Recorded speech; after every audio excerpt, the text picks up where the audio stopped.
അമ്മയുടെ കൈ മുറുകെ പിടിച്ചാൽ അമ്മ നമ്മളെ പൊതിഞ്ഞു പിടിച്ച് മുമ്പോട്ട് നയിച്ചോളും.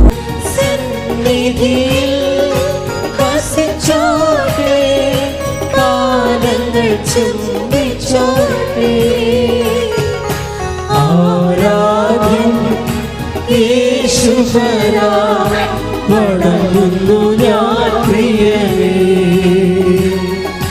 തേജസ്സും നിൻമുഖവും ഹൃദയത്തിലാനന്ദമേ. സ്തുതിക്കട്ടെ. ഹല്ലേലൂയ ഹല്ലേലൂയ ഹല്ലേലൂയ. യേശുവേ സ്തുതി. ഹല്ലേലൂയ ഹല്ലേലൂയ. യേശുവേ സ്തുതി, യേശുവേ ആരാധന, യേശുവേ മഹത്വം. ആരാധന ആരാധന. ഹല്ലേലൂയ ഹല്ലേലൂയ. യേശുവേ ആരാധന ആരാധന. ഹല്ലേലൂയ ഹല്ലേലൂയ. മഹത്വം മഹത്വം. ആരാധന ആരാധന.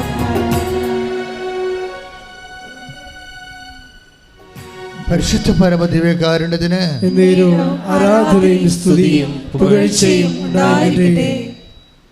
ഞാൻ നിങ്ങൾക്ക് കുറേ ഉടമ്പടി പ്രകാരം ദൈവം മരിയൻ ഉടമ്പടി കുറേ നേർച്ച വസ്തുക്കൾ തന്നിട്ടുണ്ടല്ലേ. അതൊക്കെ നമ്മൾക്ക് ബുദ്ധി പ്രയോഗിക്കാനുള്ളതാണ്. പ്രത്യേകിച്ച് ഉടമ്പടി ഉപ്പ്, ഉടമ്പടി കാശ്രൂപം, പിന്നെ പച്ചത്തിരി നീലത്തിരിയും ഒരേ സമയം തന്നെ വിശ്വാസം പ്രഖ്യാപിക്കുന്നതും വിശ്വാസം പ്രത്യാശിക്കുന്നതുമാണ്. ഒരേ സമയം തന്നെ പ്രത്യാശയും വിശ്വാസവുമാണ്. ഇപ്പോൾ പച്ചത്തിരി ഉപയോഗിക്കുമ്പോൾ നമുക്കൊരു പ്രത്യാശയാണ് നമ്മൾ പ്രഖ്യാപിക്കുന്നത്. എന്താണ്? കരിഞ്ഞു കിടക്കുന്ന അവസ്ഥകളിൽ നിന്നല്ല. നമ്മളിപ്പോൾ ജീവിതം ഉണങ്ങി വരണ്ടിരിക്കുന്ന അവസ്ഥയിൽ നിന്ന് അഹ്റോൻ്റെ വടിയെ പച്ച നിറമുള്ള ഇലകൾ കൊണ്ട് ഉണക്ക വടിയെ തളർപ്പിച്ച പോലെ ദൈവം എൻ്റെ ജീവിതത്തെയും തളർപ്പിക്കും. അതാണ് പച്ച. Take the bread of God. സ്തുതിക്കട്ടെ. ഹല്ലേലൂയ ഹല്ലേലൂയ ഹല്ലേലൂയ ഹല്ലേലൂയ. യേശുവേ നന്ദി. ഹല്ലേലൂയ ഹല്ലേലൂയ. യേശുവേ സ്തുതി. ഹല്ലേലൂയ ഹല്ലേലൂയ. യേശുവേ നന്ദി. ആരാധന ആരാധന ആരാധന. കൈവിശുകൊണ്ട് ആരാധന യേശുവേ ആരാധന ആരാധന ആരാധന യേശുവേ ആരാധന. സംഖ്യ 17:8. സംഖ്യാപുസ്തകം 17:8. പിറ്റേ ദിവസം മോശ സാക്ഷ്യ കൂടാരത്തിലേക്ക് ചെന്നു. ലേവി കുടുംബത്തിനു വേണ്ടിയുള്ള അഹ്റോന്റെ വടി മുള പൊട്ടി പൂത്ത് തളിർത്ത് ബദാം പഴങ്ങൾ കായ്ച്ചു നിന്നു. ഒരു വല്ലാത്ത കാഴ്ചയാണ്. ദൈവത്തിൻ്റെ ശക്തി ഒരു മനുഷ്യനിലുണ്ടോ ഇല്ലയോ എന്ന് ജനം സംശയിച്ചപ്പോൾ ദൈവം അടയാളം കൊടുത്തതാണ്. അപ്പോൾ ദൈവത്തിൻ്റെ ശക്തി നിങ്ങളിൽ പ്രവർത്തിക്കുന്നുണ്ടോ ഇല്ലയോ എന്നുള്ളതിൻ്റെ അടയാളമായിട്ടാണ് നിങ്ങളെ ഇപ്പോൾ കഴിഞ്ഞ ദിവസം കണ്ടില്ലേ, എല്ലാവരും ഇവിടെ ഒയിറ്റിക്കാതെ നിൽക്കുകയാണ്. എത്രാമത്തെ പ്രാവശ്യം എന്ന് ചോദിച്ചു. അപ്പോൾ അവളോട് കരഞ്ഞ്. അവളോട് മാത്രമേ ചോദിച്ചുള്ളൂ, വേറെ ആരോടും ചോദിച്ചില്ല. എത്രാമത്തെ പ്രാവശ്യമാണെന്ന് ചോദിച്ചു. അപ്പോൾ കരഞ്ഞ്. എന്നോട് പറഞ്ഞ് 10ാമത്തെ പ്രാവശ്യവും. കുടുംബം എന്തുമാത്രം വെളുത്ത് കാണും. ഇപ്പോഴും അവൾക്ക് ഹോപ്പില്ല. പക്ഷെ കർത്താവ് അവളോട് പറഞ്ഞ് ചോദിക്കാൻ, എന്താണ്? ഇനി നിൻ്റെ ബുദ്ധി കൊണ്ടല്ല, നിൻ്റെ കഴിവ് കൊണ്ടല്ല, എൻ്റെ കൃപ കൊണ്ട് ഞാൻ നിന്നെ ജയിപ്പിക്കുമെന്ന് കൈയടിച്ച് കർത്താവ്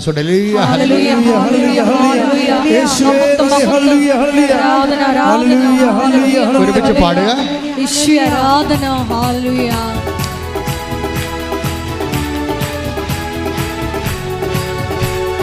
കൃപയാലേ കൃപയാലേ കൃപയാ അനുദിനവും കൃപയാലേ കൃപയാലേ കൃപയാ അനുദിനവും ബലഹീനതയിൽ ബലമേകി ബലവാനായോ നടത്തിടുന്നു.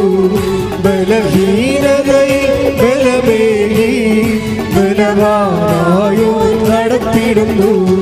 കൃപയാലേ കൃപയാലേ കൃപയാ അനുദിനവും കൃപയാലേ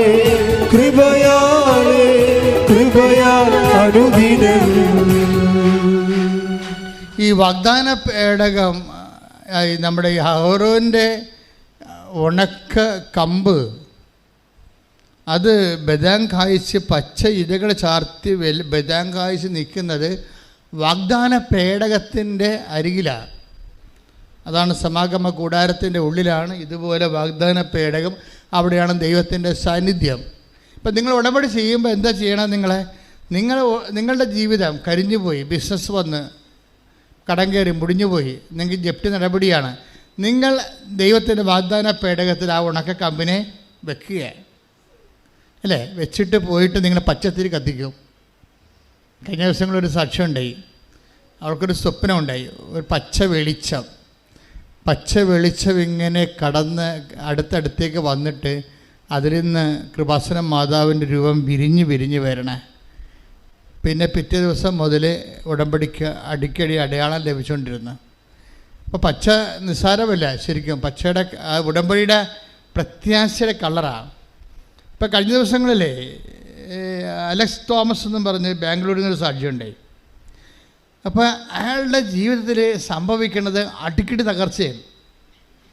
അടിക്കടി തകർച്ച സംഭവിക്കുമ്പോഴും പുള്ളി പറയും, ഞാൻ ഉടമ്പടിയുടെ ബലത്തിൽ ഞാൻ മുന്നോട്ട് പോയി, ഉടമ്പടി എടുത്തിട്ടുണ്ടല്ലോ, അതാണ് എന്നിട്ട് ഞാൻ മുന്നോട്ട് പോയി. എന്താ സംഭവിച്ചു കഴിഞ്ഞാൽ പുള്ളിക്ക് ഒരളിയുണ്ട്, ഭാര്യയുടെ ആങ്ങള. അപ്പോൾ ഭയങ്കര അടുപ്പമുള്ള അങ്ങർക്ക് ലിവർ ക്യാൻസർ വന്നു. അതായത് ലിവർ സിറോസിസ് വന്ന്. അപ്പോൾ ഡോക്ടർ പറഞ്ഞു ലിവർ കംപ്ലീറ്റ് ട്രാൻസ്പ്ലാന്റ് ചെയ്യണമെന്ന് പറഞ്ഞു. അപ്പോഴദ്ദേഹം വന്ന് ലിവർ ട്രാൻസ്പ്ലാന്റിന് അദ്ദേഹത്തിൻ്റെ ബ്രദറിലോ ഹോസ്പിറ്റലൈസ് ആയപ്പോൾ അദ്ദേഹം വന്ന് ഉടമ്പടി എടുത്തു കഴിഞ്ഞപ്പോൾ തന്നെ ഡോണറിനെ കിട്ടി, കരൾ കൊടുക്കാനുള്ള ആളെ കിട്ടി. പക്ഷേ അവിടെ ചെന്നപ്പോൾ കരൾ തരാനുള്ള ആളെ കിട്ടി. പക്ഷേ എന്താ കുഴപ്പം? ഇയാൾക്ക് ഇൻഫെക്ഷനായിപ്പോയി. ആർക്ക്? ലിവർ മാറ്റി വെക്കേണ്ട ആളിന് ഇൻഫെക്ഷനായി. അപ്പോൾ ഈ ഉടമ്പടി എടുത്ത അലക്സ് തോമസ് പറയണത്, സാക്ഷ്യത്തിൽ പറയണത്, ഞാനത് മൈൻഡ് ചെയ്യില്ല, ഇൻഫെക്ഷനായിട്ട് ഞാൻ മൈൻഡ് ചെയ്യില്ല. എന്താ കാര്യം? ഞാൻ ഉടമ്പടിയുടെ ബലത്തിൽ മുന്നോട്ട് പോയെന്ന്. അതാണ് പച്ചയെന്ന് പറഞ്ഞത്, അതാണ് പ്രത്യാശ. അങ്ങനെ ഇടയ്ക്കൊക്കെ സംഭവിക്കും, അത് ഞാൻ മൈൻഡ് ചെയ്യത്തില്ല. കാരണം ഞാൻ എൻ്റെ ദൈവമായിട്ടാണ് ഉടമ്പടി എടുത്തിരിക്കുന്നത്. അതുകൊണ്ട് ഞാൻ മുന്നോട്ട് പോയി പ്രാർത്ഥിക്കുക, കർത്താവേ ഉടമ്പടി കാലങ്ങളിലുണ്ടാകുന്ന ചില അസ്വസ്ഥതകളെ അവഗണിച്ചുകൊണ്ട് ധൈര്യത്തോടെ പ്രത്യാശയോടെ മുന്നോട്ട് പോകാൻ പ്രത്യാശയുടെ വരങ്ങളാൽ എന്നെ അഭിഷേകം ചെയ്യണമേ. പ്രത്യാശയുടെ വരങ്ങളാൽ എന്നെ അഭിഷേകം ചെയ്യണമേ. ഹല്ലേലൂയ ഹല്ലേലൂയ ഹല്ലേലൂയ യേശുവേ ഹല്ലേലൂയ ഹല്ലേലൂയ പ്രത്യാശ നൽകണമേ. പ്രത്യാശ എന്ന ദൈവിക പുണ്യം വർദ്ധിപ്പിക്കണമേ. Hallelujah hallelujah. ദാഹിച്ചു നിന്നെ ഞാൻ തേടുന്നു, സ്വർഗം തുറന്നിറങ്ങി നീ വരണേ. ദാഹിച്ചു നിന്നെ ഞാൻ തേടുന്നു, സ്വർഗം തുറന്നിറങ്ങി നീ വരണേ. ആത്മാവ ദൈവമേ വരണേ, എന്റെ ഉള്ളിൽ വസിക്കാൻ വരണേ. അപ്പോൾ ഉടമ്പടിയുടെ കാലഘട്ടങ്ങളിലെ പ്രോസസ് ടൈമില്ലേ, എൻ്റെ പ്രക്രിയാ സമയം, ഈ പ്രക്രിയാ സമയങ്ങളിൽ എപ്പോഴും ദൈവം നമ്മളോട് ഇൻവെസ്റ്റ് ചെയ്യാൻ പറയും. അല്ലാതെ നമ്മളുടനെ ഉടമ്പടി എടുക്കണ കാലത്ത്, ഉടമ്പടിയിൽ ഇരിക്കണ സമയത്ത് ഉണ്ടാകുന്ന ഞാൻ ഉടമ്പടി എടുത്തിട്ട് എനിക്ക് ഇങ്ങനെ സംഭവിച്ചല്ല എന്ന് ചില പൊട്ടിപ്പെണ്ണുങ്ങൾ പറയും. അങ്ങനെ നിങ്ങൾ പൊട്ടികൾ വാസ്തവത്തിൽ ഉടമ്പടി എടുക്കാതിരിക്കുന്നതാണ് നല്ലത്. കാരണം ഇത് ഞാൻ എപ്പോഴും നിങ്ങളോട് പറയും, യൂദാസ് പുണ്യാളനെയൊക്കെ പെട്ടിക്കൊണ്ടുവന്ന് എഴുതിയിടണ പോലുള്ള എഴുതിയിടലല്ല ഈ സംഭവം. ഇത് ദൈവവുമായിട്ടുള്ള ഒരു ബയലാട്രൽ എഗ്രിമെൻറ്റിൽ ദൈവത്തിന് ഒരു ഉദ്ദേശമുണ്ടാകും. നിങ്ങൾ ഓർക്കണത് ഇപ്പോൾ യൂദാസ് പുണ്യാളൻ്റെ പെട്ടിക്കൊണ്ടുപോയി നിങ്ങൾക്ക് വിവാഹം നടക്കണം, ജോലി കിട്ടണം എന്നൊക്കെ പറഞ്ഞു കഴിഞ്ഞാൽ യൂദാസ് പുണ്യാളിൻ്റെ പ്രത്യേകിച്ച് ഉദ്ദേശമൊന്നും ഉണ്ടാകത്തില്ല. അത് നടക്കാൻ പറ്റണേ നടക്കും, അത്രയേ ഉള്ളൂ. പക്ഷെ നിങ്ങൾ ദൈവമായിട്ട് പരിശുദ്ധ അമ്മ വഴി ഉടമ്പടി ചെയ്യുമ്പോൾ ഈ രണ്ട് കക്ഷികൾക്ക് നിങ്ങൾക്ക് ഉദ്ദേശമുണ്ടാകും. കാര്യം ഇത് ഉടമ്പടി ആയതുകൊണ്ടാണ്, അല്ലാതെ അപേക്ഷ കെട്ടിത്താത്തണ പരിപാടിയല്ലല്ലോ. ഉടമ്പടി ആയതുകൊണ്ട് ഉടമ്പടി പ്രകാരം ദൈവത്തിന് സ്വപ്നങ്ങളുണ്ട്. ആരെക്കുറിച്ച്? നമ്മളെക്കുറിച്ച്. ദൈവം ഈ ഉടമ്പടി കാലം കഴിയുന്നതിനുള്ളിൽ നിങ്ങൾ ആരായിരിക്കണം എന്നുള്ളതിനെക്കുറിച്ച് ദൈവത്തിന് ഐഡിയ ഉണ്ട്. അതാണ് പല ആൾക്കാരുടെ ഉടമ്പടി ആൻസറബിൾ അല്ലാതിരിക്കുന്നത്. കാര്യം ദൈവത്തിൻ്റെ കാര്യങ്ങളൊന്നും നിങ്ങളുടെ ജീവിതത്തിൽ നടക്കണില്ല. നിങ്ങളുടെ കാര്യം നടക്കാൻ വേണ്ടി കണ്ണീരിട്ടുകൊണ്ട് ഇങ്ങനെ ഒലിയിട്ട് നടക്കാവുന്നതല്ലാതെ ദൈവത്തിൻ്റെ കാര്യങ്ങൾ നിങ്ങളുടെ ദൈവപൈതലായി മാറിയോ? നിങ്ങൾ കർത്താവിന് വചനം കൈമാറിയോ? അത് സന്തോഷത്തോടെയാണ് കൈമാറിയത്.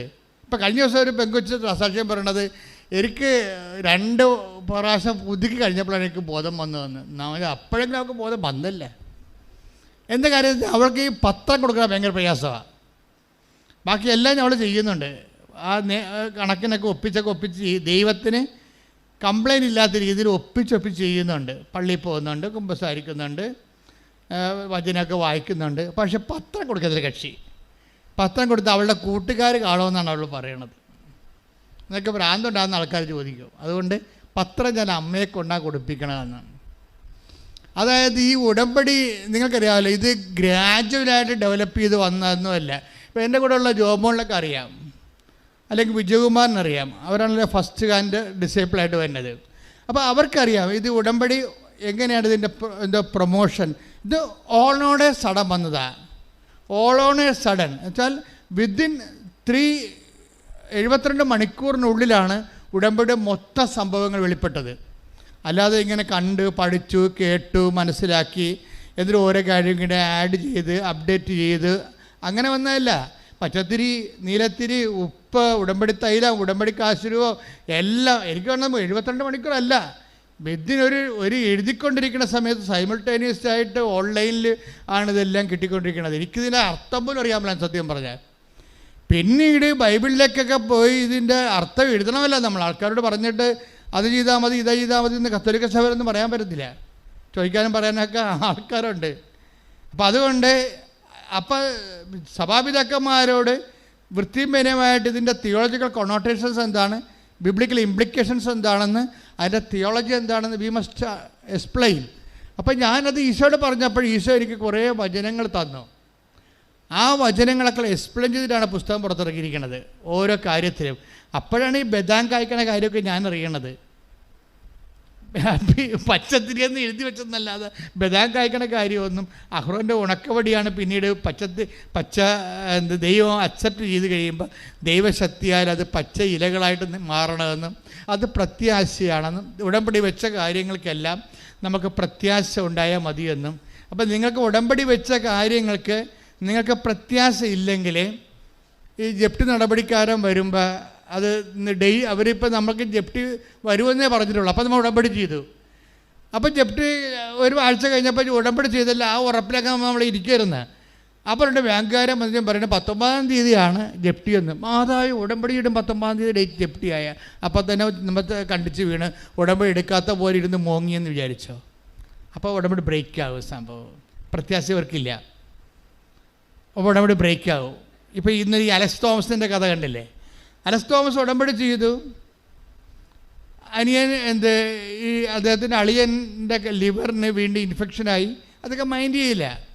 ഉടമ്പടി ആ പ്രിസ്ക്രൈബ്ഡ് ആയിട്ടുള്ള ഫോർമാറ്റിൽ അദ്ദേഹം മുന്നോട്ട് പോയി. കുറച്ച് കഴിഞ്ഞപ്പോൾ ഇൻഫെക്ഷൻ മാറി, ലിവർ മാറ്റിവെച്ചു. ലിവർ മാറ്റിവെച്ച് കഴിഞ്ഞപ്പോൾ ഡോണർ അപ്പം തന്നെ എഴുന്നേറ്റ് പോയി. 72 മണിക്കൂർ കഴിഞ്ഞപ്പോൾ തന്നെ ലിവർ കണ്ടിച്ച് കൊടുത്ത ആൾ ആശുപത്രിയിൽ നിന്ന് അയാൾ എഴുന്നേറ്റ് പോയി. പക്ഷേ അളിയനെ ഇപ്പോഴും ബോധം വന്നില്ല. അപ്പം പെങ്ങളും നാട്ടുകാരുമൊക്കെ ബുദ്ധിമുട്ടാവും. കാര്യം എന്താ, അയാൾ മറ്റത് ലിവറും കൊടുത്ത് അയാൾ പോയി. പക്ഷേ ലിവർ സ്വീകരിച്ച ആളിന് ബോധമില്ല. 20 ദിവസമായിട്ടും ബോധം വന്നില്ല. അപ്പോൾ ഡോക്ടർ പറഞ്ഞു വെന്റിലേറ്റർ മാറ്റേണ്ടി വരുമെന്ന് പറഞ്ഞു. അപ്പോഴും അലക്സ് തോമസ് പറയും, ഉടമ്പടി എടുത്തതാണ്, ദൈവം അതിൻ്റെ കാര്യങ്ങൾ ചെയ്യും. അതാണ് പ്രത്യാശ എന്ന് പറയണത്. ആ അളിയന് ബോധമില്ലാതെ മറ്റാൾ പോവുകയും അളിയന് ബോധമില്ലാതെ വീണ്ടും തുടരുകയും പിന്നെ സിറ്റുവേഷൻസ് മോശമായി വെന്റിലേറ്ററൊക്കെ കൊണ്ടുപോകാൻ നേരത്ത് ഉടനെ അലക്സ് തോമസ് ഇവിടെ വന്നിട്ട് മാതാവിന് പറയും, അളിയനെ വെന്റിലേറ്ററിൽ കയറ്റുകയാണെന്ന് പറയും. അളിയനെ വെന്റിലേറ്ററിൽ കയറ്റുകയാണെന്ന് പറഞ്ഞ് അമ്മയോട് പറഞ്ഞിട്ട് അയാൾ തിരിച്ചു പോകും. രാത്രി ആ വെന്റിലേറ്ററിൽ കയറ്റാനുള്ള ആൾ കണ്ണ് തുറക്കും. അതായത് ആ മനുഷ്യനെ ഉടമ്പടി തന്നെ ഉറച്ചു നിന്നിട്ട് ഉടമ്പടി അല്പം ക്ലേശകരമായിട്ട് പോകണമെന്ന് കണ്ടപ്പോൾ അത് ഉടമ്പടി എടുത്ത ആളിനടുത്ത് തന്നെ പറയുന്നത് സിറ്റുവേഷൻസ് ഇത്തിരി മോശമാണ്, കൂടെ നിൽക്കുന്നവർക്ക് പിടിച്ചു നിൽക്കാൻ പറ്റണില്ല, ഞാനിങ്ങനെ തടിയെ പോലെ നിൽക്കണമെന്നേ ഉള്ളൂ, അത് നിൻ്റെ ഉറപ്പിലാണ് നിൽക്കണത്, വേറെ എല്ലാവരും ഡൗൺ ആയിട്ടുണ്ടെന്ന് പറയും. നമ്മൾ പോകുന്നത് ജീവിത യാഥാർത്ഥ്യങ്ങളും ദൈവാനുഭവമായിട്ടാണ് പോകുന്നത്.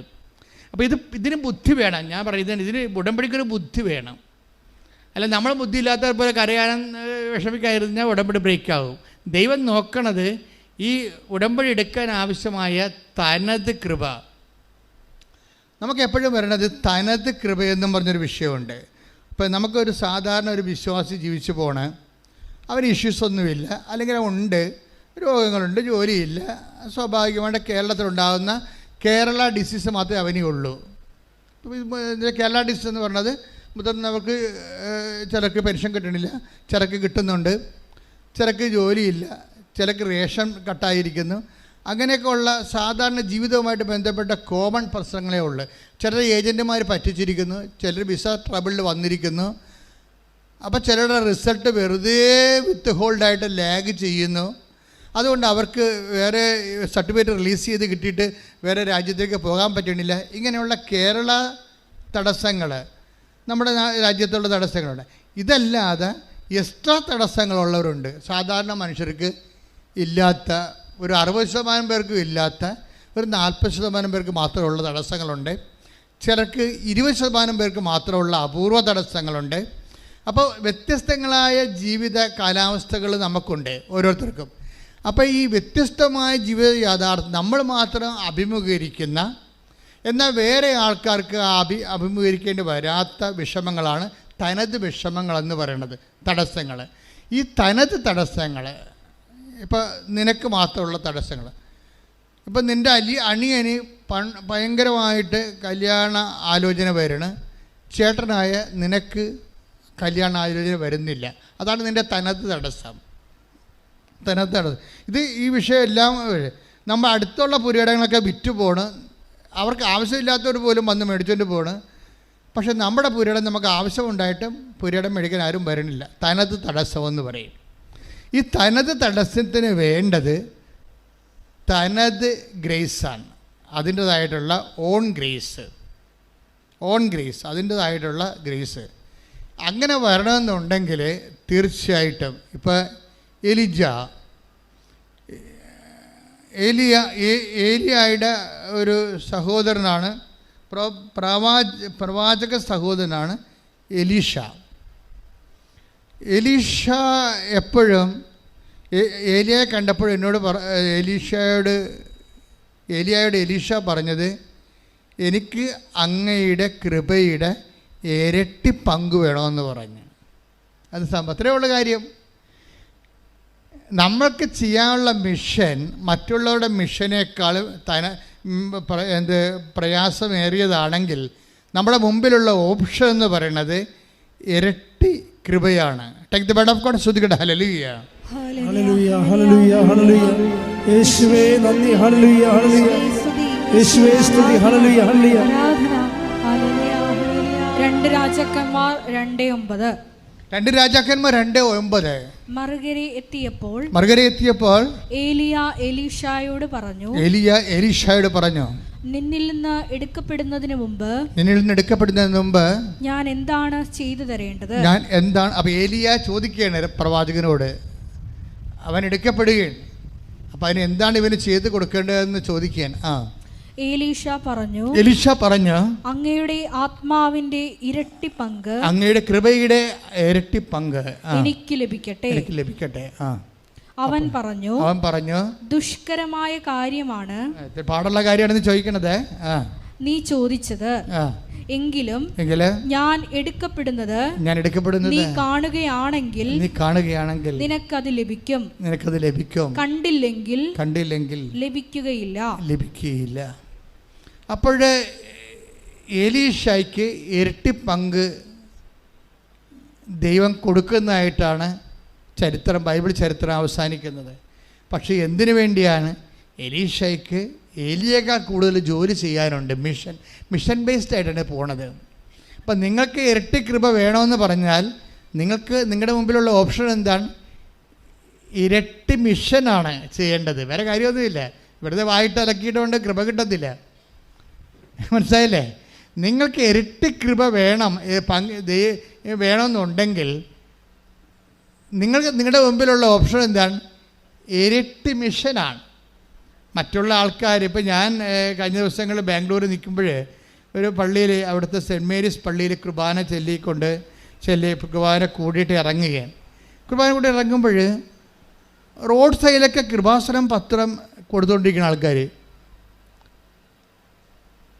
അപ്പോൾ ഇംഗ്ലീഷ് പത്രം കൊടുത്തുകൊണ്ടിരിക്കുകയാണ്. വെയിലത്ത്, നല്ല വെയിലാണ്, നല്ല വെയിലത്ത് നിന്നുകൊണ്ട്. അപ്പോൾ ഞാൻ ദൈവത്തെ സ്തുതിച്ച്, ശരിക്കും പറഞ്ഞാൽ, അതായത് ഇവിടെ വാങ്ങിച്ചുകൊണ്ട് പോകുന്നവരെ അവിടെ കൂടെ അത് കൊടുക്കണില്ലേ, കൊടുക്കണില്ലേ എന്നൊക്കെ ചോദിക്കാൻ ആരുമില്ല. അവർ തന്നെത്താൻ അവർ വാങ്ങിച്ച പ്രേക്ഷിത പ്രവർത്തനങ്ങൾ ഈ എരിവെയിലത്തും പൊരിവെയിലത്തും സുന്ദരമായി ചെയ്തുകൊണ്ടിരിക്കുകയാണ്. കാര്യം നിങ്ങൾക്കറിയാമല്ലോ, നമ്മുടെ ഉടമ്പടിയിലെ ഏറ്റവും ടഫ് മിഷൻ ഈ പത്രത്തിൻ്റെ മിഷനാണ്. അതിൻ്റെ ഉദ്ദേശം എന്താണ്? ആ മാസം ഈശോ ചെയ്ത അത്ഭുതങ്ങൾ, അതാണ് ആ മാസം ചെയ്തത്. 100 മറ്റേ കാണും നമ്മൾ കൊടുക്കണത്. അതിലിരട്ടി ഉണ്ടാവും. ഒരു ദിവസം 10 അല്ല ഇടണത്, 10 ഉടമ്പടി സാക്ഷ്യങ്ങളല്ലേ ഇപ്പം അപ്പ് ചെയ്യണത്. അപ്പോൾ അതിലൊരു 100 എടുത്തിട്ട് 10 ദിവസത്തെ എടുത്തിട്ടാണ് 10 കൊടുക്കണത്. അപ്പോഴേ ഈ സാക്ഷ്യം വായിക്കുമ്പോൾ ആ സാക്ഷ്യം സ്ഥിരമായിട്ട് വായിച്ച് അഭിഷേകം പ്രാപിക്കുന്നവരുണ്ട്, സാക്ഷ്യം സ്ഥിരമായിട്ട് കേൾക്കുമ്പോൾ അഭിഷേകം പ്രാപിക്കുന്നവരുണ്ട്. കാര്യം സാക്ഷ്യം കേൾക്കുമ്പോൾ പ്രശ്നം ദൈവം ചെയ്ത കാര്യമായതുകൊണ്ട് ദൈവത്തിൻ്റെ ശക്തി അതിൽ വിശ്വസിക്കുന്ന അനുസരിച്ച് നമ്മൾ ശക്തിപ്പെട്ടുകൊണ്ടിരിക്കും. പക്ഷേ രാത്രി 3 മണിക്കൊക്കെ എഴുന്നേറ്റ് ആൾക്കാർ സാക്ഷ്യം കേൾക്കുന്നുണ്ട്. അവർ സാക്ഷ്യം പറയുമ്പോഴാണ് നമുക്ക് മനസ്സിലാക്കണം. 3 മണിക്കൊക്കെ എഴുന്നേറ്റിട്ട് സാക്ഷ്യം കേട്ടുകൊണ്ടിരിക്കും. അപ്പോൾ സാക്ഷ്യം കേട്ടുകൊണ്ടിരിക്കുമ്പോൾ ഇനി ഉറക്കം വന്നില്ലല്ലോ. ഒരു സഹോദരി ഇന്നലെ പറഞ്ഞത്, എനിക്ക് ഉറക്കം വന്നില്ല. എന്താ കാര്യമെന്ന് വെച്ച് കഴിഞ്ഞാൽ, എൻ്റെ കുഞ്ഞിന് ഇപ്പം മിൻറ്റു എന്ന് പറഞ്ഞുകൊണ്ട് മോളുടെ സാക്ഷ്യം ഈ ആഴ്ചയിലുണ്ടായതാണ്. വലിയ സാക്ഷ്യമാണത്. കാര്യം വെച്ച് കഴിഞ്ഞാൽ, മിൻറ്റു ഞാൻ അയർലൻഡിൽ ധ്യാനം നടത്തുമ്പോൾ ആ അയർലൻഡിലെ ധ്യാനത്തിൻ്റെ ആരാധനയിൽ പങ്കെടുത്തപ്പോൾ പെട്ടെന്ന് അത്രയും നാൾ അനങ്ങാതിരുന്ന് ഗർഭത്തെ ശിശു ആരാധന സമയത്ത് കുതിച്ചു ചാടി. അപ്പോൾ കർത്താവ് മിൻറ്റുവിനൊരു അടയാളം കൊടുത്തതാണ്. എന്താണ്? നിൻ്റെ കുഞ്ഞ് എൻ്റെ കൈവപ്പുള്ളതാണ്. ഇനി കുഞ്ഞുമായിട്ട് ബന്ധപ്പെട്ട് എന്ത് ഇഷ്യൂ വന്നാലും നീ മൈൻഡ് ചെയ്യരുത്. അതാണ് സംഭവം.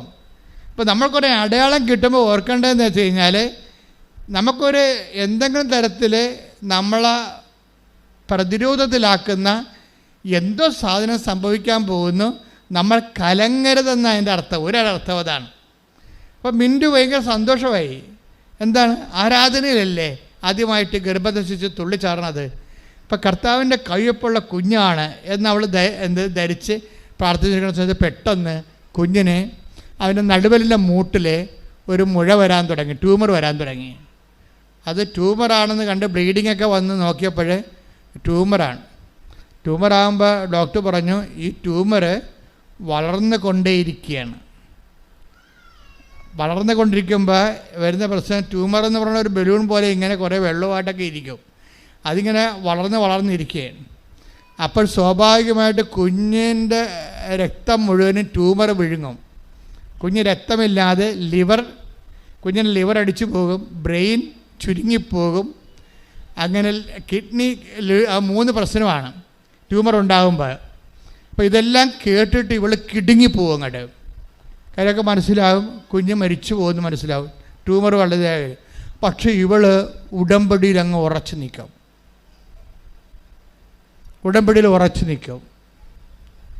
എന്താ കാര്യം വെച്ച് കഴിഞ്ഞാൽ, നമ്മൾ ഉടമ്പടി ഉറച്ചു നിൽക്കുമ്പോൾ ഉണ്ടാകുന്ന ഗുണമെന്ന് വെച്ച് കഴിഞ്ഞാൽ ഇതിൻ്റെ വിഷയം, നമ്മുടെ വിഷയം എല്ലാം ദൈവത്തിൻ്റെ വിഷയമായി മാറും. കാര്യം ഇത് ബൈലാറ്ററൽ എഗ്രിമെൻ്റ് അല്ലേ, അതാണ് വിഷയം.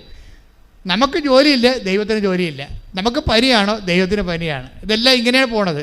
നമുക്ക് കടത്തിലാണോ, ദൈവം കടത്തിലാണ്. എന്നാൽ ദൈവത്തിന് തനതായിട്ട് തോന്നും. ഇപ്പോൾ ഉടമ്പടിയുടെ അകത്ത് നിൽക്കുമ്പോൾ ഉണ്ടാകുന്ന പ്രശ്നം, നിനക്കുണ്ടാകുന്ന മുഴുവൻ പ്രശ്നങ്ങളെ ദൈവം ഏറ്റെടുത്ത് സ്വന്തം പോലെയാക്കും. സ്തുതിക്കട്ടെ, ഹല്ലേലൂയ. ഹല്ലേലൂയ, ഹല്ലേലൂയ, ഹല്ലേലൂയ. മരിയൻ ഉടമ്പടി വഴിയായി ഞങ്ങളുടെ വിഷയങ്ങൾ ഏറ്റെടുത്ത് ഞങ്ങളെ സ്വന്തമാക്കുന്നതിന് നന്ദി പറയുന്നു. ഞങ്ങളെ സാക്ഷികളാക്കി ഉയർത്തുന്നതിന് നന്ദി പറയുന്നു. Hallelujah, hallelujah. അവൻ പറയുന്നത് ചെയ്തിടുവിൻ, ജീവിതം ധന്യമായി തീർന്നിടും.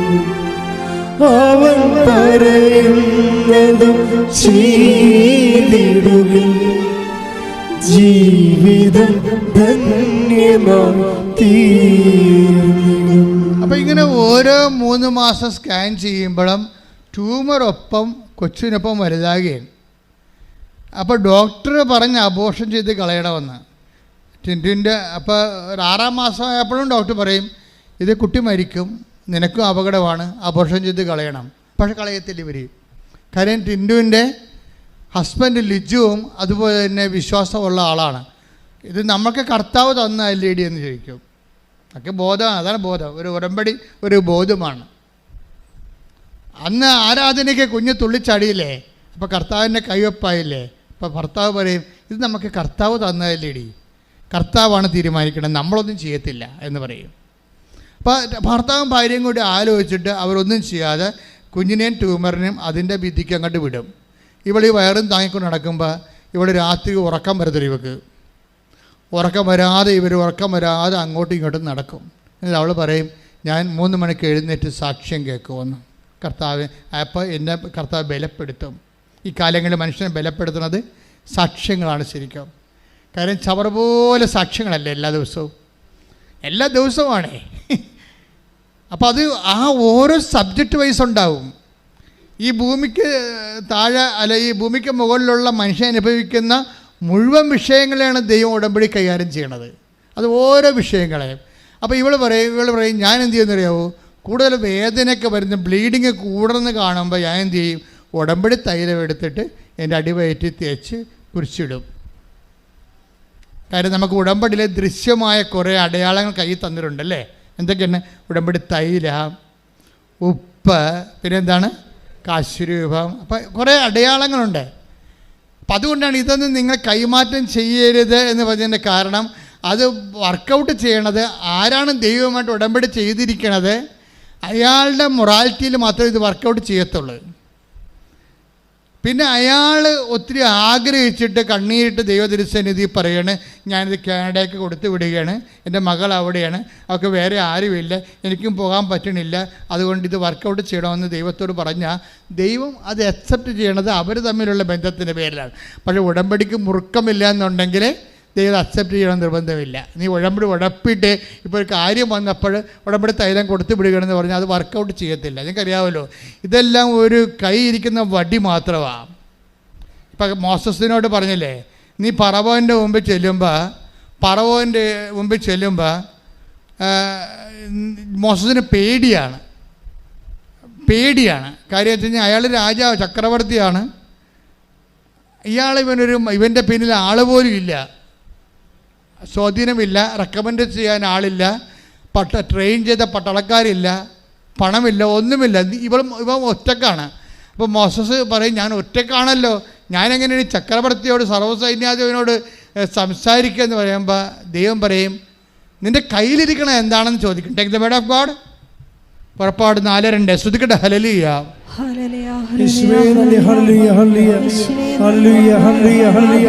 പുറപ്പാട് 4:2. കർത്താവ് അവനോട് ചോദിച്ചു നിന്റെ കയ്യിലിരിക്കുന്നത് എന്താണ്? എന്തെല്ലാം കയ്യിലുണ്ട്? ഉടമ്പടി തൈലമുണ്ട്, ഉടമ്പടി ഉപ്പുണ്ട്, ഉടമ്പടി കാശ്രൂപമുണ്ട് അല്ലേ. എല്ലാം പല പ്രാവശ്യം വെഞ്ചരിച്ച് ഉടമ്പടി പ്രകാരം നിങ്ങൾക്ക് നൽകിയിട്ടുള്ളതാണ്. നിങ്ങൾ ഉടമ്പടി ഉഴപ്പിയിട്ട് ഇതിന്മേൽ തൊട്ടാൽ ശരിയാകത്തില്ല. ഉടമ്പടിയിൽ ബലവത്താട് നിൽക്കണം. പറ വായിച്ചോളൂ. നിന്റെ കയ്യിലിരിക്കുന്നത് എന്താണ്? നിന്റെ കയ്യിലിരിക്കുന്നത് എന്താണ്? അവൻ പറഞ്ഞു ഒരു വടിയാണ്. അപ്പം നമുക്ക് തോന്നുമ്പോൾ ഒരു കാശ് രൂപമാണ്, ഇത്തിരി ഉപ്പാണ്, ഇത്തിരി ഒലിവ എണ്ണയാണെന്ന് നമുക്ക് തോന്നും. അതായിരിക്കും. പക്ഷേ അത് പ്രയോഗിക്കുമ്പോൾ അത് മാറി, അതല്ലാതായി മാറും. അത് വായിച്ചോളൂ. അവിടുന്ന് കൽപ്പിച്ചു അത് നിലത്തിടുക. നമ്മൾ ഉപ്പൊക്കെ നിലത്തിടത്തില്ലേ? ഞാൻ എല്ലാവരോടും പറയും, ജപ്തി നടപടിയാണെന്ന് പറയുമ്പോൾ, സ്ഥലം വിൽക്കണില്ല എന്ന് പറയുമ്പോൾ, വീട് വിൽക്കണില്ല എന്ന് പറയുമ്പോൾ ഞാൻ പറയും അത് നിലത്തിടാൻ പറയും. എല്ലാ അതിരുകളിലും ഇടാൻ പറയും. എങ്ങനെ ഇടാൻ പറയും? വിശ്വാസപ്രമാണം ചൊല്ലിക്കൊണ്ടിടാൻ പറയും. പ്രയോഗമാണ്, വിശ്വാസം പ്രയോഗിക്കുകയാണ്. അല്ല ചുമ്മാ സിനിമാ പാട്ടും പാടി ഇടാൻ പറഞ്ഞ സാധനമാണോ ഇത്? ബുദ്ധിബോധമില്ലാതെ ചുമ്മാ ഇങ്ങനെ ഉറുമ്പ് വരുമ്പോൾ തെള്ളുപൊടി ഇടണ പോലെ ഇടുന്ന സാധനമാണോ ഇത്? അല്ല. ആദ്യം നിങ്ങൾ ഉറപ്പ് വരുത്തണം നിങ്ങൾ വിശുദ്ധിയുള്ളവരാണെന്ന്. വിശ്വാസപ്രമാണവും വിശുദ്ധിയും തമ്മിൽ കുറച്ച് ബന്ധമുണ്ട്. നിങ്ങൾ പ്രക്രിയയായിട്ട് ജീവിച്ചിട്ട് തോന്നിവാസം ജീവിച്ചിട്ട് വിശ്വാസപ്രമാണം ചിലപ്പോൾ ആക്ടിവേറ്റ് ആകത്തില്ല. അതാണ് വിഷയം. കാര്യം എപ്പോഴും പ്രശ്നമുള്ളത് ദൈവം ചോദിക്കണം നീ എന്ത് ചെയ്യുമെന്ന് ചോദിക്കാം. അപ്പോൾ ഒറ്റ ഉത്തരവേ പാടാൻ പാടുള്ളൂ. നീ എന്ത് ചെയ്യുന്നു? ഞാൻ അബോർഷൻ ചെയ്യുന്നു. പോരെ, പണിയായില്ലേ? നീ എന്ത് ചെയ്തു എന്ന് ചോദിച്ചാൽ മര്യാദക്ക് ഉത്തരം പറയണം. ദൈവത്തിന് ഇഷ്ടപ്പെട്ട ഉത്തരം പറയണം. ഞാനൊരു ഭർത്താവിനെ വെറുതെ ഉപേക്ഷിച്ചിട്ട് വീട്ടിൽ വന്ന് നിൽക്കണം എന്ന് പറഞ്ഞു കഴിഞ്ഞാൽ അടി മോതക്കെട്ട് കിട്ടും ചിലപ്പോൾ. ഞാൻ ഇന്നലെ ഒരു പെണ്ണിനോട് ചോദിച്ചു, അത് നീ വഴക്കിട്ട് പോകുന്നതല്ലേ എന്ന് പറഞ്ഞു. ഞാൻ വടിവിട്ടേക്കാൻ പറഞ്ഞു. അവൾ തന്നെ വഴക്കിട്ട് പോന്നിട്ട് പാക ഉടമ്പടി ചെയ്യണമെന്നും പറഞ്ഞ് വന്ന് ഉടമ്പടി എടുത്ത് വെള്ളത്തിൽ കൊണ്ട് നിൽക്കുകയാണ്. പാക ഉടമ്പടി ചെയ്യണം. അപ്പോൾ മാനേജർ എഴുതിയിട്ടുണ്ട് പാക ഉടമ്പടി ചെയ്യണം. മാനേജർ ചോദിക്കത്തില്ലല്ല. ഈ പാക ഉടമ്പടി ചെയ്യണമെന്ന് കണ്ടപ്പോൾ കർത്താവ് പറഞ്ഞ് അവളോട് കാര്യം ചോദിക്കാൻ പറഞ്ഞ്. വേറെ ആരുമില്ല, അവരോട് മാത്രമേ ഞാൻ സംസാരിച്ചുള്ളൂ. ഞാൻ എല്ലാവരോടും സംസാരിക്കത്തില്ലല്ലോ. ഗ്രീൻ കേസാണെങ്കിൽ സംസാരിക്കത്തില്ല, റെഡ് കേസാണെങ്കിൽ എനിക്കറിയാൻ പറ്റും. ഞാൻ ചോദിച്ചു പാക ഉടമ്പടി ആരുടെ ഭാഗമാണ് ചെയ്യേണ്ടതെന്ന് ചോദിച്ചു. ആരുടെ ഭാഗമാണ് ചെയ്യേണ്ടത്? ഭർത്താവിൻ്റെ ഭാഗം ഉടമ്പടി ചെയ്യണം. അപ്പോൾ നീ എവിടെ നിൽക്കണം? വീട്ടിൽ നിൽക്കണം. നീയായി എന്ന് പോകുന്നു. കെട്ടിയ കാലത്ത് പോകുന്നതാണ്. കെട്ടിയ കാലത്ത് ഇവളുടെ എന്തോ ഉടായ്പ ബന്ധത്തിൽ അല്ലെങ്കിൽ ബന്ധമില്ലെങ്കിലും അവളുടെ താല്പര്യക്കുറവാണ്. ചിലപ്പോൾ ഈ മദ്യപാനിയ എന്തെങ്കിലുമൊക്കെ ആയിട്ടായിരിക്കും. പക്ഷേ മദ്യപാനികളുടെ കൂടെ ആരും താമസിക്കണില്ലേ? കേരളം തന്നെ ജീവിക്കണ മദ്യപാനം കൊണ്ടാണ് അല്ലേ? അല്ലെങ്കിൽ പിന്നെ ഈ ഗവൺമെൻറ് ഇതൊക്കെ അടച്ചുപൂട്ടത്തില്ലേ? അപ്പം നമ്മളാണ് ശ്രദ്ധിക്കേണ്ടത്. തിന്മ ചെയ്യാനുള്ള സാഹചര്യങ്ങൾ ഗവൺമെൻറ് തന്നെ അതിൻ്റെ സ്പോൺസറായി മാറുമ്പോഴേ ജീവിക്കണോ വേണ്ടെന്ന് തീരുമാനിക്കേണ്ടത് ആരാണ്? നമ്മളാണ് തീരുമാനിക്കേണ്ടത്. അല്ല ഗവൺമെൻറ്റിന് ടാക്സൊന്നും പറഞ്ഞുകൊണ്ട് നമ്മളെ കാര്യം മദ്യപിച്ചാൽ ശരിയാവുക? അപ്പോൾ സ്വാഭാവികമായിട്ട് ഇങ്ങനെയുള്ള സിറ്റുവേഷൻസ് പാപ സാഹചര്യങ്ങൾ ലോകത്തിലുണ്ടാകും. അത് ഗവൺമെൻറ് സ്പോൺസേർഡുമായിരിക്കും ചിലപ്പോൾ സമയത്ത്. പക്ഷേ നമ്മളല്ല അത് ജീവിക്കേണ്ടത്. എത്ര ഉടമ്പടിയിലൂടെയാണ് ഭർത്താക്കന്മാരെ അവിടെ വിശുദ്ധിയിലേക്ക് ഭാര്യമാരെ കൊണ്ടുവന്നിരിക്കുന്നത്. ഇപ്പോൾ ഓടിപ്പോകുന്നു. അന്ന് ഓടിപ്പോകുന്നതാണ്. ഞാൻ മക്കളുണ്ടായി ഇല്ലെന്ന് തിരക്കിയില്ല. കാര്യം ആ കേസ് ദൈവത്തിൻ്റെ അല്ലാത്ത കാരണം എൻ്റെതുമല്ല. അപ്പോൾ ഞാൻ പറഞ്ഞ് നീ ചെയ്തിരിക്കുന്ന കാര്യങ്ങളുടെ മേലെ നിനക്ക് അവകാശമില്ലെന്ന് പറഞ്ഞു. എന്താ കാര്യം? അന്ന് ഓടിപ്പോകുന്നതിന് ശേഷം ഇന്നിപ്പോൾ അവൾക്ക് അയാളുടെ ഓഹരി വേണം. അതാണ് പ്രശ്നം. അതിനകത്ത് മാനുഷികമായിട്ട് പോലും നീതിയില്ല. കഴുത്തല്ലൊരു താലി കെട്ടിയെന്നും പറഞ്ഞ് കൂടെ നിന്ന് കൂടെ ജീവിച്ച് അവിടെ മക്കളെ വളർത്തി ഒരുമിച്ച് ജീവിക്കുമ്പോഴല്ലേ ഭർത്താവിന് അവകാശം ഉണ്ടാകണത്. ഇത് വിദ്യാർത്ഥിയുടെ കോടതിയായി ചിലപ്പോൾ കോടതി പോയത് രക്ഷപ്പെടുമായിരിക്കും. പക്ഷേ ദൈവത്തിനും ഇന്ന് രക്ഷപ്പെടത്തില്ല. എന്താ കാരണം? ഭാര്യ എന്ന ഉത്തരവാദിത്തം, അമ്മയെന്നുള്ള ഉത്തരവാദിത്തം നീ നിർവഹിച്ചിട്ടില്ല. അപ്പോൾ നിൻ്റെ ദൈവിക അവകാശമില്ല. പിന്നെ എന്തിന് ഭാഗമായിട്ട് പിടിച്ചു തരാനാണ്? ഈ കേസ് ഞാൻ എടുക്കത്തില്ലെന്ന് പറഞ്ഞു. എന്തുകൊണ്ടാണ് അവളോട് മാത്രം ചോദിച്ചിരിക്കണത്? കാര്യം അവളുടെ കയ്യിൽ ആ ഉടമ്പടി ദൈവം ഏറ്റെടുത്തിട്ടില്ല. അതുകൊണ്ടാണ്. ദൈവം ഏറ്റെടുക്കാത്ത ഉടമ്പടി അൾത്താരെ വരുമ്പോൾ സ്വാഭാവികമായിട്ട് ചോദ്യവും പറച്ചിലൊക്കെ ഉണ്ടാവും. ദൈവം ഏറ്റെടുക്കാത്ത ഉടമ്പടി ഇവരുടെ മാത്രം താല്പര്യത്തിന് വേണ്ടി ഒരു മനുഷ്യൻ്റെ ജീവിതം അങ്ങ് നശിപ്പിച്ചിരിക്കുകയാണ്. ഇപ്പോൾ അയാളുടെ സ്വത്ത് മാത്രം മതി. അതാണ് വിഷയം. അവിടെ സ്വത്ത് മാത്രം മതി. അപ്പോൾ അത് മാനുഷികമായിട്ട് പോലും നീതിയല്ല സംഭവം. അപ്പോൾ സ്വാഭാവികമായിട്ട് അങ്ങനെ വരുമ്പോൾ ഇപ്പോൾ കോടതി പോയാൽ തീർച്ചയായിട്ടും കോടതി പെൺപക്ഷമായത് കാരണം സ്വാഭാവികമായിട്ടും നമ്മുടെ രാജ്യത്തെ കുറേ നാളുകളായിട്ട് സ്ത്രീകൾ മർദ്ദനം അനുഭവിക്കുന്നതാണ്. നിയമപരമായ നീതിപരമായ മർദ്ദനങ്ങൾ സ്ത്രീ ജനങ്ങൾ അനുഭവിക്കുന്ന കാരണം അതിൻ്റെ തിക്തഫലങ്ങൾ ഒത്തിരി ആയപ്പോൾ ഗവൺമെൻറ് ഇപ്പോൾ നിയമങ്ങൾ വെച്ചിരിക്കണതെല്ലാം സ്ത്രീ അനുകൂലമായ നിയമങ്ങളാണ്. അത് ഒത്തിരി പെണ്ണുങ്ങൾ മുതലെടുക്കുകയും ചെയ്യുന്നുണ്ട് അതിൻ്റെ പേരിൽ. ഇപ്പം എല്ലാ അവകാശവും വാങ്ങിച്ചുകൊണ്ട് പോയിട്ടുണ്ട്. ഇപ്പം എല്ലാ കുടുംബത്തിൻ്റെ എല്ലാ അവകാശവും വാങ്ങിച്ചുകൊണ്ട് പോയിട്ടും പിന്നെയും കേസ് പറയുന്ന പെങ്ങന്മാരുണ്ട്. കുടുംബത്തോട്, തറവാടിനോട് കേസ് പറയുന്ന പെങ്ങന്മാരുണ്ട്. അവർക്ക് അപ്പനും അമ്മയോട് ബന്ധമില്ല, അപ്പനും അമ്മയും അവർക്ക് നോക്കണ്ട. അതേസമയം തന്നെ അവർ പിന്നെയും കിട്ടാൻ വേണ്ടി കേസ് പറയും. ആ സ്വത്തുണ്ടാക്കിയതിൽ ഇവർക്കൊരു പങ്കുമില്ല. ഇപ്പം ചിലരൊക്കെ കാണിച്ചിരിക്കുന്ന നീതികൾ കണ്ടില്ലേ? ഗൾഫിലൊക്കെ ജോലി ചെയ്യും, മക്കളുടെ സമ്പത്ത് ആദ്യത്തെ മക്കൾ പോയി രക്ഷപ്പെട്ട് കഴിയുമ്പോൾ അവരുടെ മര്യാദ അനുസരിച്ചിട്ട് മൂത്ത മക്കളെ ഇളയ മക്കളെ ആരാണ് രക്ഷപ്പെടണത് അവിടെ സമ്പത്ത് അപ്പൻ്റെ പേരിൽ അയച്ചു കൊടുക്കും. അപ്പൻ എന്ത് ചെയ്യും? അപ്പനും അമ്മയും പ്ലാൻ ചെയ്തുകൊണ്ട് കുറേ സ്വത്ത് അപ്പൻ്റെ പേരിലും മേടിക്കും, കുറേ സ്വത്ത് അമ്മയുടെ പേരിലും മേടിക്കും. ഇനി അവനൊരു കാലത്ത് ഗതികെട്ട് കിട്ടാതെ ഇവിടെ വരുമ്പോൾ എന്ത് ചെയ്യും? കുറേ സ്വത്ത് അമ്മയുടെ പേരിലാണ് പെമ്മക്കൊക്കെ എല്ലാം അവകാശം, കുറേ സ്വത്ത് അപ്പൻ്റെ പേരിലാണ് കുടുംബത്തിന് അമ്മക്കും പെമ്മക്കും അവകാശം. അവരെന്താ? അവൻ ഞൊട്ടേണ്ടി വരും മിക്കവാറും. ഈ ആൾക്കാരെ ഉടമ്പടി എടുത്താൽ വിജയിക്കുക ഇല്ല. ആദ്യം നിങ്ങൾ കറക്റ്റ് ചെയ്യണം. നിങ്ങൾ നിങ്ങളുടെ മക്കളെ തന്നെ, മക്കളാണെന്ന് പറഞ്ഞൊരു കാര്യമില്ല, മക്കളെ ചതിച്ചിട്ടുണ്ടെങ്കിൽ ആ ചതി റെക്ടിഫൈ ചെയ്യേണ്ടി വരും. അല്ലെങ്കിൽ ഉടമ്പടി സാക്ഷ്യം പറയാതെ നീണ്ടു പോകും. അങ്ങനെ പല ആൾക്കാർക്കും സാക്ഷ്യം പറയാൻ പറ്റാതെ വന്നിട്ടുണ്ടെങ്കിൽ അതിൻ്റെ അർത്ഥം അവരുടെ ദൈവതിരുസന്നിധിയിലും മനുഷ്യൻ്റെ തിരുസന്നിധിയിലും അവരവരുടെ ആത്മശോധന ചെയ്ത് റെക്ടിഫൈ ചെയ്യേണ്ട, പരിശോധിച്ച് കറക്റ്റ് ചെയ്യേണ്ടതാണ്. ശ്രദ്ധിക്കട്ടെ. ഹല്ലേലൂയ.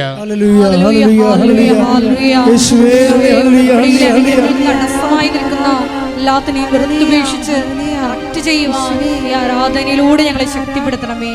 ഹല്ലേലൂയ, ഹല്ലേലൂയ. കരുണത്തോടെ അലിവുതോടെ പാപിയാടുക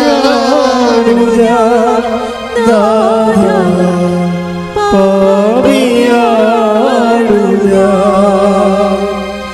കരുണത്തോടെ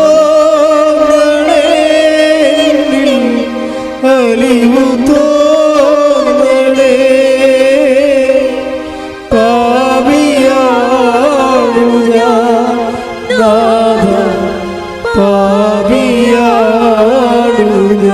പരിശുദ്ധ പരമ ദിവ്യകാരുണ്യത്തിന് ആരാധനയും സ്തുതിയും പുകഴ്ചയും ഉണ്ടായിരിക്കട്ടെ.